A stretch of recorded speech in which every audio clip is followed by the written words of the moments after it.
Thank you for joining me today at A Touch of Blue Studio with Drawing with Grandma.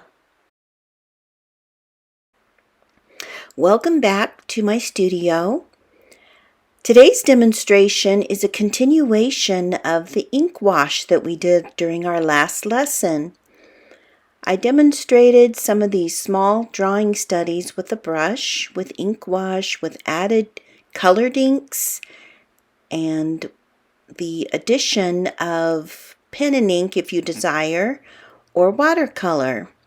So these are some of the ink washes that you can also use with just black watercolor to get a similar effect, and then practice with other mediums used together with your washes to create more detail and a mixed medium subject. So I made several study pages to practice with certain brushes that are familiar. And then I did some washes with ink wash on top, ink wash and watercolor in the middle, and ink wash with colored pencil and pen and ink and watercolor on that bottom row. And then on the right side of the owl, you can see I experimented with different types of brushes to kind of create some washes that I wanted to do. And those are incorporated in these studies to kind of get a variety of size and shapes of lines. So that was so much fun, and I appreciate you following along as I developed this study page in ink wash. Ink wash and watercolor. And then I used a little bit of pen and ink in this bird along with the wash. Today's demonstration is another wolf, and I love to do wildlife. They are a really fun subject, but also we can learn so much from nature about basic forms and textures, and we can study them in the natural light, which is really good for artists to do. With this one, I'm trying to avoid making strong outlines, but using only value and shades and textures to create my form. So if I catch myself making some lines, I'm going to try to avoid it, but I'm going to try to do this whole drawing with mainly just values layered on one another rather than any outlining or strong strokes.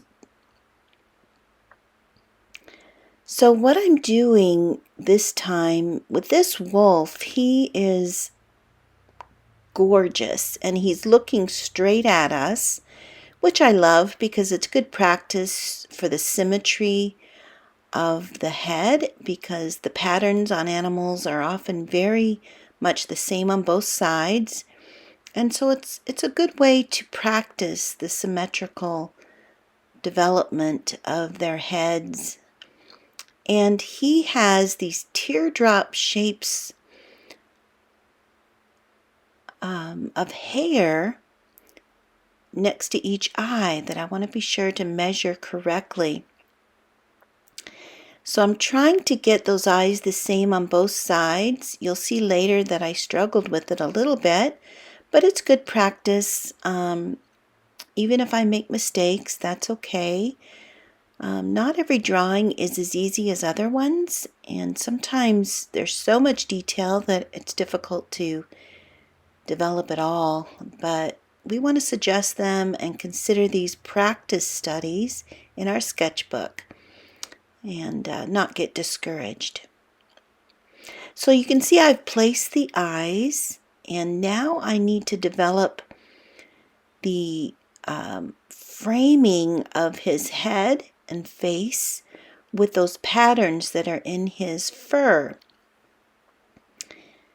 I'm not sure what kind of wolf this is, but he's very gray, but he also has black stripes of hair around his mane and that frame his face.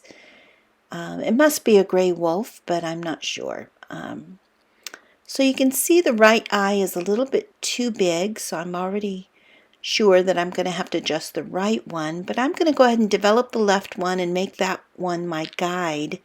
So if I get that one correct, then I can come back and reshape the right side a little bit. So now I am trying to avoid line, of course, but I am pressing harder to develop the darkest values, to create a lot of contrast as I develop his hair, because it's very important with the pencil techniques that you use on animals with fur and feathers, and even humans with their hair, is to make sure that your strokes and values are developed in the direction that the hair is laying, so that it just gives more visual confirmation on the realistic forms that you're developing. I zoomed in on this so that we could focus on the development of these eyes. They're a little complicated, but they're full of expression and beauty. So I want to try to capture his sweet expression. I'm sure he's not sweet up close, but he's definitely sweet in this photograph.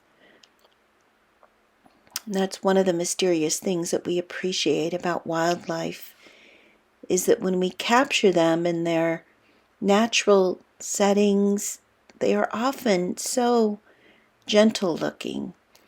And that's how we can appreciate them and just be amazed at the grandeur of nature. So I'm going to try to develop the eyes so they look the same on both sides, but they're not quite right. But I appreciate you kind of watching along with some of the techniques that I'll be working on. That line that goes right down the center of his face, right to his nose, is very important that I get that correct, and that I aim to have it kind of be the structure of the rest of the design of his face. Also, the outlining of the dark hairs that are encircling his beautiful muzzle, right up to the edge of his ears.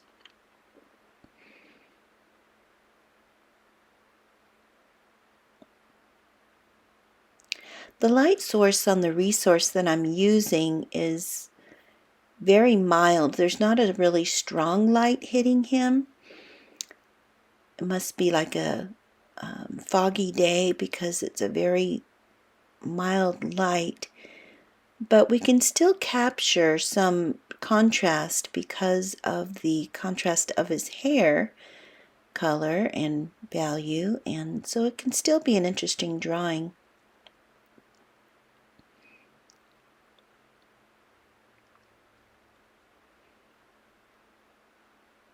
I think I'm going to adjust his muzzle a little bit as I go and reshape it, but we've got to get in some of that dark hair around him to make sure that we have everything else correct.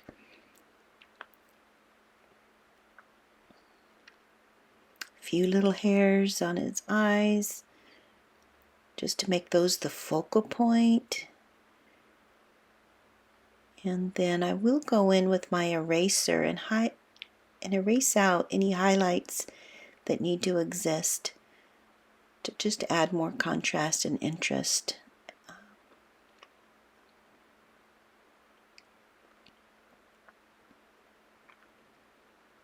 Okay, I'm still trying to use the side of my pencil. Here we've got him more developed. I did fix his nose a little bit, and I worked on that eye, and I went a little further along in the ears. So I'm going to give him a little bit of emphasis on his body. Hint there. We don't want to do too much detail down there, but We want to make the head his focal point and just suggest that his body and neck are there. Okay, we're going to erase out some highlights, reshape some of the emphasized areas where the white fur is very dominant. And I need to fix this right side as well. That fluff really needs to be fuller like it is on the other side. And try to intermingle those hairs.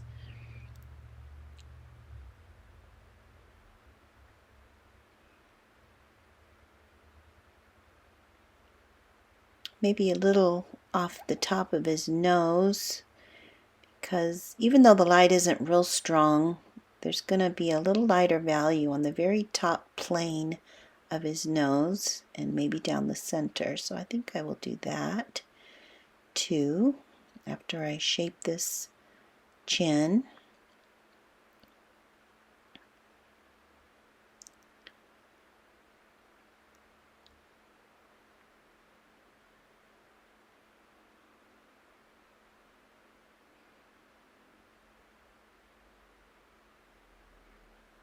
And yeah, the eyes are looking a little bit closer in likeness and position now.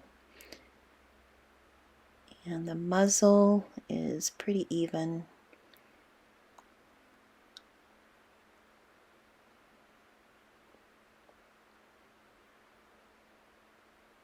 Few more hairs and we're gonna take off a little bit of glare on his nose. And there he is, just a quick study in our sketchbook of this wolf. I encourage you to give it a try. Thank you so much for joining me today in A Touch of Blue Studio with Drawing and Painting with Grandma.